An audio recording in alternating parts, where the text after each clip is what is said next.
When we talk about paying off debt, some people, they're not 100% sure how much they owe on, this or that or that. So, I mean, it's the same idea, yeah. And it will take a little bit of effort to pull those numbers and to figure it out, but it honestly gives you such peace of mind, and I think that there's a subconscious level of anxiety and stress that you live with when you don't know, and that whole lie that, "Oh gosh, yeah, I out of sight, out of mind," or the, what's the your, uh, is bliss. Oh, ignorance is Ignorant, thank you, bliss. okay, that's it. I was like, "Wait, what is Yes. it?" Ignorance is bliss, yes. And I think that's a lie, I really do. I think on the out maybe on, like, the outer side of us, it's like, "Oh, yeah, I'm functioning fine." But there's something knowing that you're not in control deep down, and so there is something about putting everything out that I think you will have a sense of peace, even if it's terrible, even if you look, you're like, "Oh, crap, I'm not in a good spot."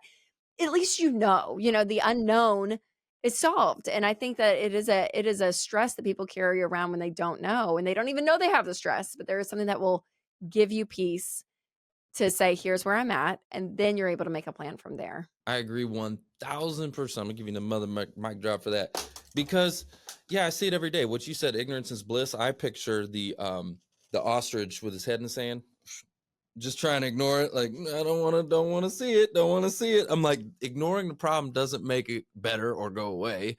Like that makes it worse.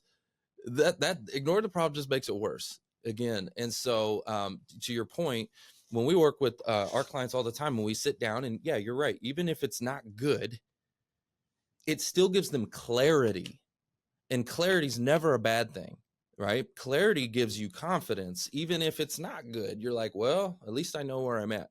So what would be one of the number one recommendations that you would give somebody then? Okay, so you said number one mistake is uh just not knowing where you're at, not paying attention, right? Not being intentional.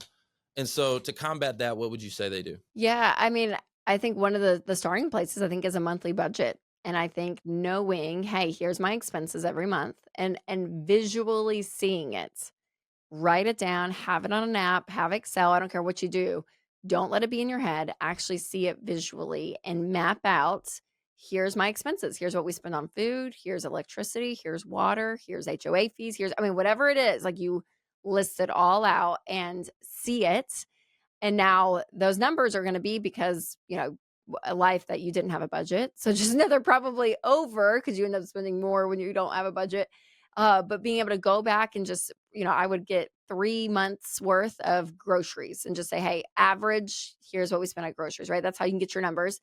And then look at them and say, "Okay, where are we at? And do we probably can cut back 100, $200 here. We could probably, this subscription that keeps coming out that we don't use, we need to cancel it." Like, it actually gives you room, and a lot of people say they feel like they got a raise when they first do a budget because they actually see, "Oh, okay, I do spend so spontaneously and don't even realize it at times." So, just having that plan, I think, is a great start, and it's gonna be hard that first month if you try to stick to it.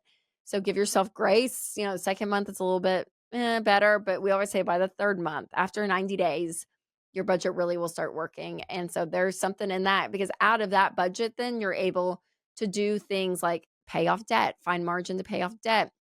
It'll show you how to, how much money we need to save. If you're at the point that you have an emergency fund and no debt, maybe it's 15% of your income. So you're looking at that and say, okay, that's going to my 401k, that's here, that's there. And you're able just to map out what's going on with your money. So it's a really powerful tool, not just from a sense of accountability and staying within a limit and a boundary with your money, which is important, but it also is able to help you with your future plans and what you're wanting to do. Absolutely. You got to bust that highlighter out. Okay. Get your highlighter out. Old school. That's what I do. I'm a little old school. So, there's a lot of digital tools and stuff like that too. But, we spend so much money digitally to print out a statement and to go through line item by line item. I will highlight things and I'm like, no, like, and when you add it up and you see it and you do it, the manual work of it, like I said, there's a lot of, great tools out there now.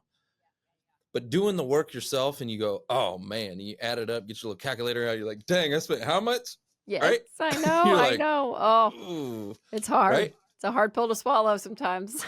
Yeah, absolutely.